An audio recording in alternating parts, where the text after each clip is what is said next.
Today, I want to cover a very important topic regarding mental health and how I deal with it in my life. Uh, I push myself, and I'm quite ambitious, and uh, I'm take my life quite a bit too intensely and too seriously with my goals, and probably because of that, I often, very often, suffer from anxiety and panic attacks.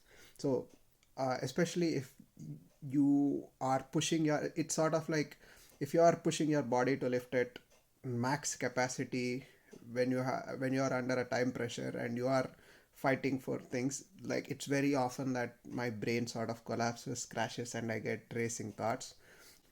Especially if you suffer from all of this, how do you deal with it?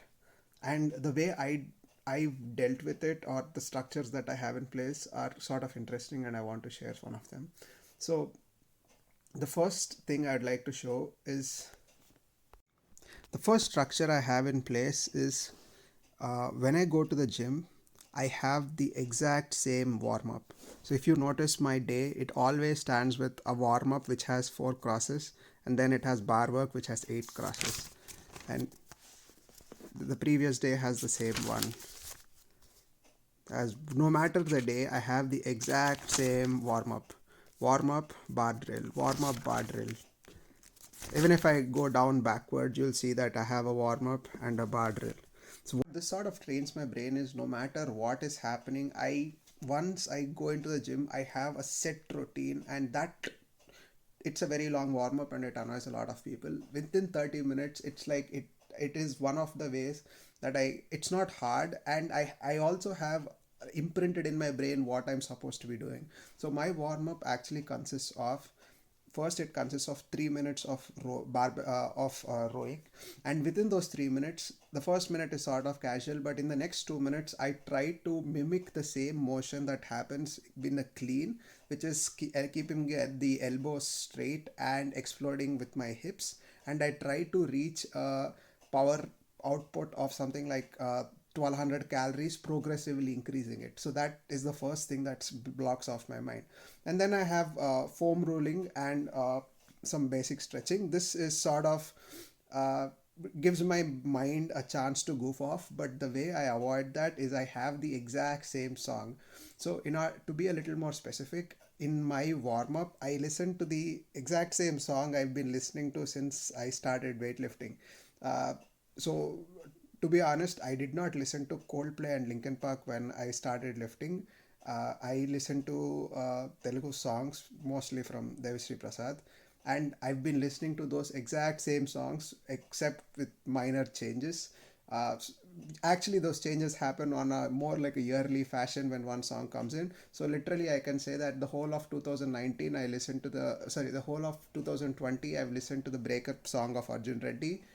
Currently, the song goes to "Oh My Love" from this Telugu movie called Prem Kada Chitram. So I have the exact same song that keeps playing. So what this actually does is when the song is playing, my brain switches off, and I'm sort of training my mind to block off everything else. So I have the same song that plays in my warm up rowing, and then the same song plays when I'm rolling and foam rolling, and when I'm doing my dynamic stretches. After I'm done with my main warm up, I do my bar work. This bar work is also very specific, and very annoyingly, no matter whether I'm doing snatching or clean and jerk or whatever crap I'm doing on that day, it is the exact same thing. Even if I'm going to do cardio on that day, it's the exact same thing. So I'll do uh, once 5 reps of 5 reps of deadlifts, 5 reps of squats, 5 reps of shoulder press, and each tick is one of this. So another thing that helps me in this process is every time I finish something off, I have like a tick. You can see a dash over here. So and just try to concentrate as much as possible on the movement when I'm doing it, the dash when after I've done it, and trying to maintain a timing off between those sets. So as much as possible, I try to focus on maintaining the rhythm, and I try to, and I so I actually, I think for anxiety, that the thing that helped me the most is I'm not the greatest weightlifter. I definitely am not the strongest. I have friends who are super duper strong. uh, but but in my life, when I suffer from anxiety, what I'm training for in the gym is getting into that state where I am establishing rhythm. So the warm up is the most important part. Try to have a consistent warm up. The more consistent the warm up, the better it ingrains in your mind, and it becomes a bigger tool for you to use when you're under a lot of pressure. When you're under a lot of pressure, it's very hard to magically pray to God and expect a pill that's going to remove your anxiety. This habit that you constantly build will help you on that day when you have anxiety, when you have those sudden panic attacks.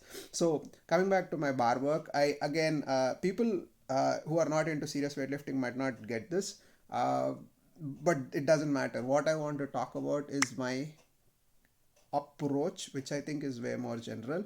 But for weightlifters, I sort of do a lot of tempo work, which is like uh, I uh, I do three position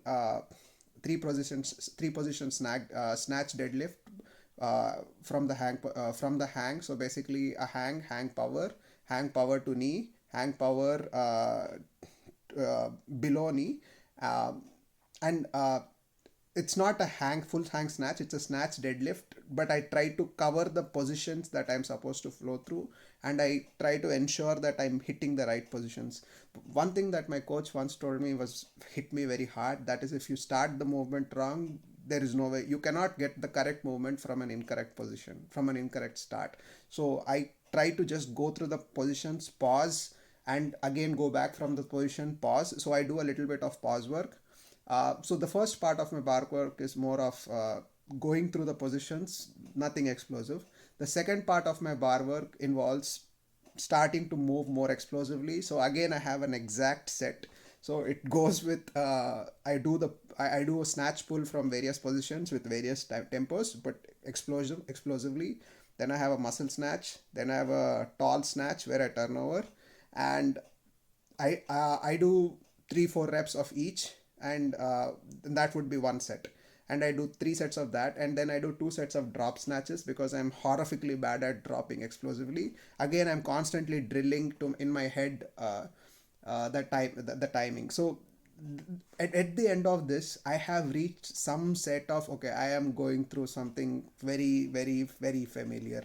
No matter how bad my research went that day, how bad my life went that day, on after this, there is something I've achieved some consistency. Again, the playlist does not change. Please bear with me.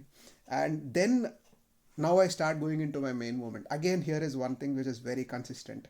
I have one weight where I do 2 or 3 sets where I sort of drill down on how it is supposed to feel. And this is a weight I know that it's easy. I know I can definitely lift it even if I'm super duper drunk. I mean, on a very, very, very bad day. But the goal on in all these sets is for me to react in my brain how it is supposed to feel. And because I hit the exact same weight, the exact same variations, every single day it sort of gets better. For example, for me, I sort of I do I snatch with 65% weight, but I do a power position snatch, hang below the knees, couple of reps of power position snatch. After it feels good, I go down to the hang from a hang position snatch. If that feels good, I go down to the full position snatch. After 3 sets of those, okay, now I am in the zone. This usually takes me around 50 minutes, but me consistently doing this is one of those things that has helped me deal with a lot of misery in my life. Every and this is an sample template. The whole my whole workout blog looks like this. Another helpful tip is I do not start my workout without writing this. So the first thing that happens is I go into my workout, look at whichever reference program I'm following. So usually programs are 12 weeks, 8 weeks, 6 weeks, or whichever. I look up the reference program and I note all of this down. So I write exactly everything that I'm supposed to be doing in my day. So I'll cover how I structure it in the next part, but I write down first every movement that I'm supposed to be doing. And the as I've covered, the bar work and the warm up are very strict, and then I have my main two lifts, which again have an exact warm up. So the warm up strategy has been drilled. So if I'm doing snatches, I know that I take 65% weight and do 3 sets. If I'm doing jerks, I do 2 to 3 sets at the exact same weight. So this is that consistent warm up part which has these three slides, and these are the main slide. These are the main what's the word, strikes for the working sets. So this is like very consistent that you can see on all days. So this part would be the warm-ups that I've stricken down, and I have sufficiently warmed up. I went up over here. A few things I'll add is if I did a bad nutrition or if this workout was very bad, I'll say I have to repeat it, but that's besides the point. I have the same consistent warm-up in every movement, in the squats, in the jerks, in everything.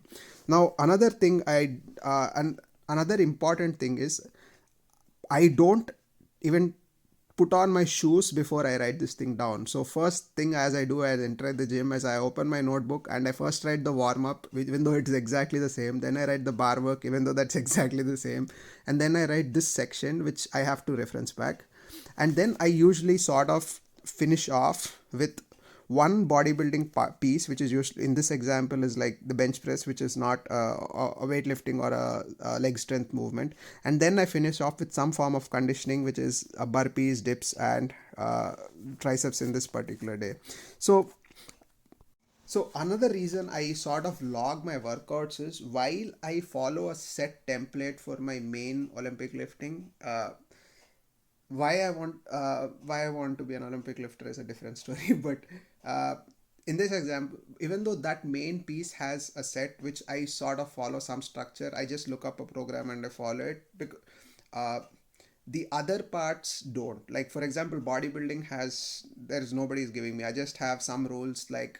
I want to cover all muscle body parts and conditioning just so that I don't get too fat and I also have a healthy appetite or if I have had too much caffeine before my workout, just to burn off the excess caffeine. The reason the one advantage of noting down my workouts is that I have a few rules. Like I need to cover the bench press at least once every week, and I need to at least do certain conditioning movements which are like burpees or wall balls or some form of running, or I need to cover like a bicep movement or a tricep movement, a lat movement, a shoulder movement, or some imbalance movements which I personally like lunges, because I was born with super bad knees and I was never athletic in my life. My knees are not very well developed, so I have to do lunges frequently to keep them balanced and moving quite fluidly. So all these things, it doesn't matter if I don't get them done exact definitely every week, but I try to get them done at least every 1.5 week.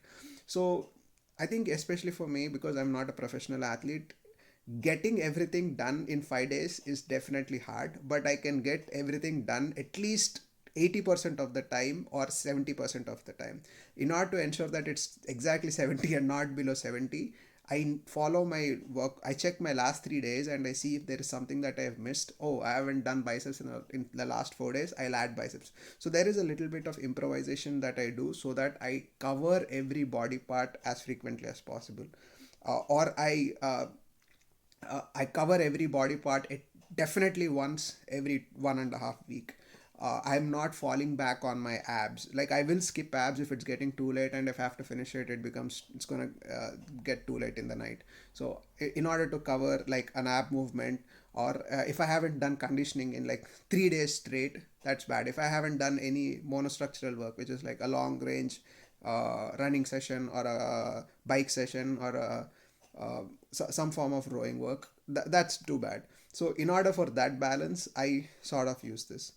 But coming back to the main point, I definitely understand a lot of this is useless if you're not into if you're not aspiring to be I want to be a strong weightlifter. If you unless you have like a very particular vision in your head. But the consistency of certain things has definitely helped me uh, do this a little more frequently. I uh, especially for some of my friends, I think if you are a little more serious, it's going to backfire, because you're not going to be like, you'll not be able to go to the gym as and when as you want.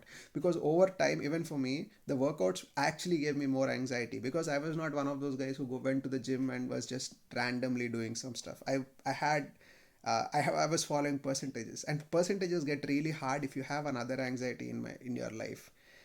So I know that over time, even my responsibilities will increase, and this habit of mine, I really hope, will stick on with me, and it will ensure that no matter what, I'll be able to switch on and off into that zone faster and more fluidly and more smoothly, and continually make progress.